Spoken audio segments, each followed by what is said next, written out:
Quello che state vedendo dalle riprese del drone è in realtà l'immensa area dove il terzo reggimento Guastatori sta mettendo in sicurezza e sta per far detonare gli ordigni. Sono operazioni che vengono ripetute decine e decine di volte l'anno, perché ancora adesso le nostre regioni fanno rinvenire un notevole numero, migliaia di ordigni praticamente ogni 12 mesi.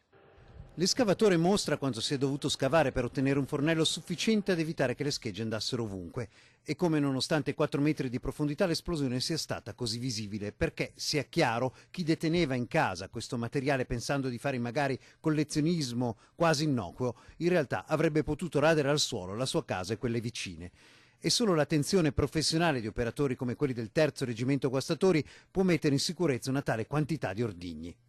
Innanzitutto, perché si usa questo? L'esplosivo è una sostanza chimica che da sola non riesce a fare boom, ha bisogno di qualcosa che gli arriva dall'esterno.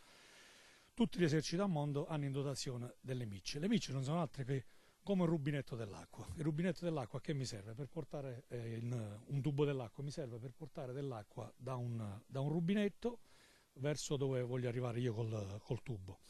La miccia funziona alla stessa maniera, abbiamo due tipi di micce in dotazione all'esercito italiano, miccia a lenta combustione e miccia detonante. Questa nel nostro caso è una miccia detonante.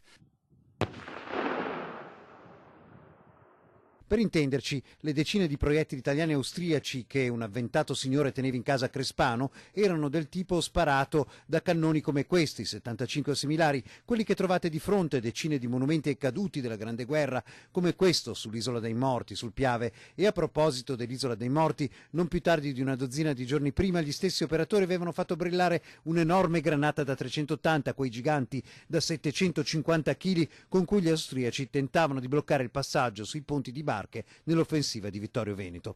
Per essere chiari, solo a gennaio il terzo ha compiuto 20 interventi del genere, di cui 14 solo nella provincia di Treviso, ma il Comando Forze Operative Nord in tutto il Veneto nel 2018 ha fatto 348 interventi e dal Comando di Padova, da cui dipendono ben 8 regioni, 1350 bonifiche per un totale di 8180 ordigni.